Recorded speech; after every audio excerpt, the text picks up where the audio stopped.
Hi, my name is Selena, and in less than 30 days, my family and I are going on a cruise.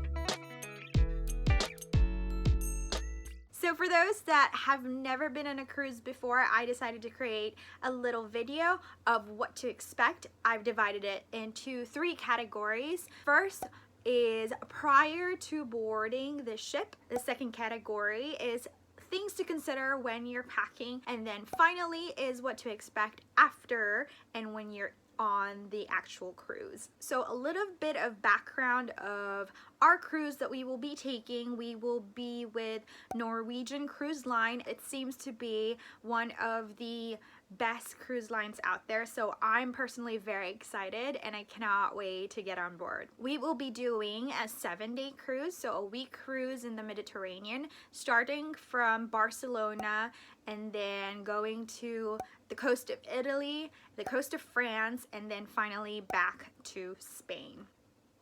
So starting off with what to do prior to even boarding the ship, tip number 1 is to make sure that you check in and that you print out those documents. Usually, depending on the cruise line, you have to check in about 3 days before your actual cruise date. When it comes to NCL Epic that we're taking in September, I think the last day to check in is September 14th according to the website. Make sure to print out those documents prior to your cruise date because it is needed in order to get on the ship. Tip number 2 is make sure that you pre-book everything prior to getting on the ship. So a couple days out, a couple weeks out from your cruise date, they will actually offer a lot of discounts on excursions, on things that you can do on the boat. And it's not just about saving money, but it's also saving time. Make sure that if you want to check out some of the restaurants on board, that you put in your reservation now as opposed to when you actually get on the ship, because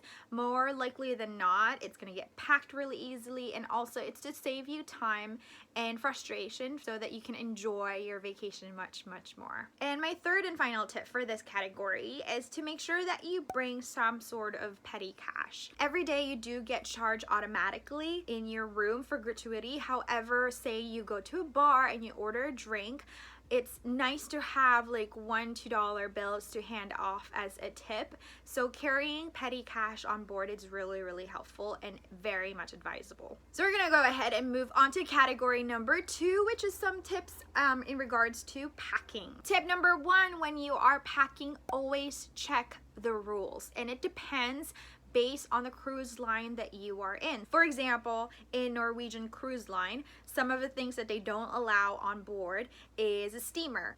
Cha-chan! So this is my mini steamer, and unfortunately this is not allowed on board, and I carry this with me every time I travel, and so I'm very sad that I can't take it with me. They do have iron and other things that we can borrow on the ship, so I'm not too worried about that. Another thing that I read on NCL that is not allowed are actually drones, and so Tito Eric, that's specifically for you. Unfortunately, you cannot bring your drone on the ship. What they will do is if they find any of these items, they will confiscate it and return it at the end of your cruise. My mom has this philosophy of do it and then say sorry later. I forget the actual phrasing of it, but essentially she was saying, oh, just bring it, and then if they take it, they take it.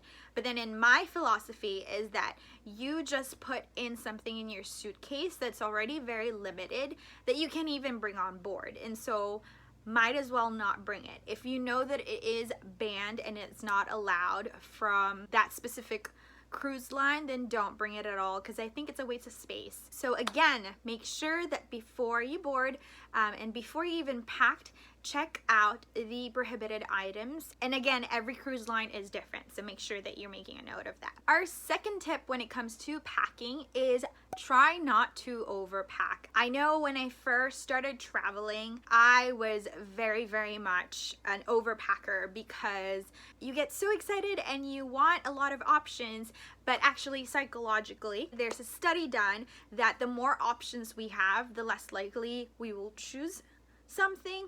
I'll link that specific study down below, but essentially make sure that you don't overpack. And this is specifically if you're flying to a port. So since we're from San Diego, we're flying to Barcelona, and I am personally going to fit all my stuff in a carry-on and then a personal bag. I'm very savvy when it comes to packing, and I'm actually gonna upload a video of how to fit a ton of stuff in a carry-on, so please be on the lookout for that. In order to not overpack, really creating a list would be the best thing. Also, when you're in a cruise, most of those rooms are super tiny, unless you're in a haven, which my mom is, so I guess this doesn't apply to her. But for most of us, economy class that will be in the inside staterooms, it is going to be quite compact.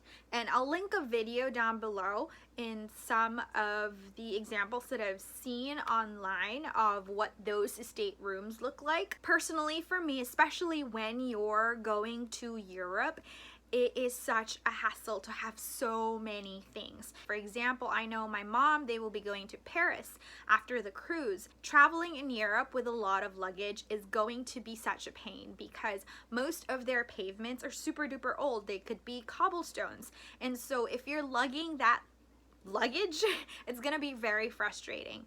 And so I highly suggest not bringing that much stuff. Tip number 3 is to be aware of the dress codes on board. Sometimes there's certain things on board or certain events that have dress codes. So for example, the captain's ball, white hat party. So make sure that you bring certain things that would not exclude you from participating to those events. I mean, I'm not too sure if they're actually going to exclude you for not wearing proper attire, but it just depends on the cruise line, so you never know. My final tip when it comes to packing, and probably the holy grail when you are packing for a cruise, is to always pack a carry-on. Checking in is a very long process, and when you check in, your bags will be taken away and you won't see your luggage or luggages probably a couple of hours after you've been on board. And you have to remember that there are hundreds, even thousands of people also getting on the ship, and so the process of getting your luggage could be quite long. And so if you want access to certain things, I really suggest that you pack a carry-on that you could just take with you, whether it's a bag or a tiny rolling carry-on.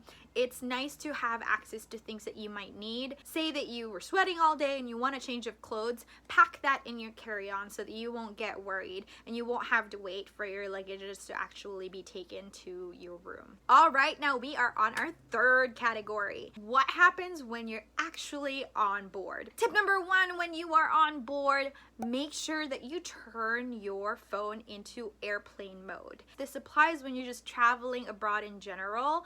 If you have your cellular roaming on, you will be billed throughout the time that it is on. And so when you come back home, you will be surprised how expensive your phone bill will be. So just before you even get on board or get on a plane or whatever, make sure that you turn your cell phone into airplane mode. Second tip or reminder is be careful when you swipe. So once you check in to your ship, they will give you a card, and that card has access to your room, but it's also linked to your credit card when you checked in.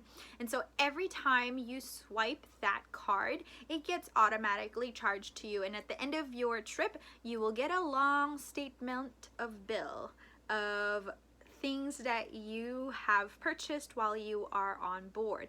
And so make sure not to get too happy with swiping and ordering things and drinking and all that good stuff. Number 3 is you do not have to get off the ship if you don't want to. So in the cruise that we are doing with NCL Epic, we have about 5 stops, 5 port days. So on those port days, if there's a city that you guys are on and you actually don't feel like getting off, you don't have to. And actually there are certain deals that are available on port days that you will not get as opposed to when you are cruising. So if you look at the restaurants or you look at their spa, they actually give you promotions since there's not going to be many people on board. Lastly, in this category is you have to take the drill seriously. Every time I'm on the plane, as soon as I sit, I just snooze off. Most people do that because you already know what the emergency procedures are, and it's pretty much the same for every plane. However, when it comes to a cruise, you must take those drills seriously. They are mandatory. People will hunt you down if you do not attend. Well, I'm not too sure, but it's very serious. I mean, have you watched Titanic? Your room and everybody in that room has a specific time of when you have to report for a drill. Make sure that you are there about 10-15 minutes before your call time because it does get packed. Make sure you take it seriously and you pay attention. And if you have any questions, always ask the crew that are there because their #1 priority is your safety. And that's about it. I hope you guys learned a thing or two. If I missed anything that you think are prominent and important, please let me know. Comment down below. A bunch of other videos are coming up, from more packing when it comes to cruise, what to expect when you're in Europe, and all that good stuff. So please be on the lookout. Other than that, have a happy cruising, and I'll see you all soon. Bye!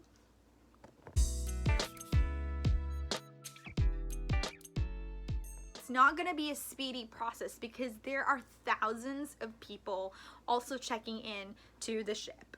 Yeah. Sorry.